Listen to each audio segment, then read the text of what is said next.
দুই যুগ আগে অচেনা এক স্টেশনে নেমে আর কোথাও যাওয়া হয়নি তার। নরসিংদীর রায়পুরা উপজেলার মেথিকান্দা রেল স্টেশনই হয়ে উঠেছিল তার ঘর, কর্মস্থল আর জীবনের একমাত্র ঠিকানা। মানুষের দেওয়া সামান্য সহায়তা আর নিজের পরিশ্রমে করা ছোট্ট সঞ্চয়ই ছিল তার সম্বল। কিন্তু সেই সঞ্চয়ের লোভে দুর্বৃত্তদের নির্মম হামলার শিকার হয়ে শেষ পর্যন্ত প্রাণ হারালেন বাক প্রতিবন্ধী পরিচ্ছন্নতা কর্মী ববি বেগম। যে স্টেশন তাকে আশ্রয় দিয়েছিল সেই স্টেশনে কেড়ে নিল তার প্রাণ। স্থানীয় সূত্রে জানা যায়, গত ৪ জুলাই গভীর রাতে একদল দুর্বৃত্ত মেথিকান্দা রেল স্টেশনের একটি পরিত্যক্ত কক্ষে ঢুকে ববি বেগমের উপর নির্মম হামলা চালায়। এ সময় তাকে মারধর করে দীর্ঘদিনের কষ্টের সঞ্চিত প্রায় ৪০,০০০ টাকা লুট করে নিয়ে যায়। পরে স্টেশনের কর্মীরা তাকে উদ্ধার করে রায়পুরা উপজেলা স্বাস্থ্য কমপ্লেক্সে ভর্তি করেন। প্রাথমিক চিকিৎসা শেষে তাকে আবার স্টেশনে ফিরিয়ে আনা হয়।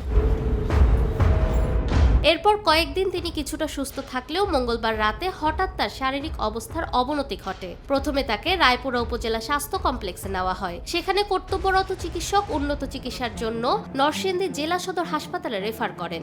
তবে হাসপাতালে পৌঁছানোর আগেই রাত ১:১৫ অ্যাম্বুলেন্সে তার মৃত্যু হয়।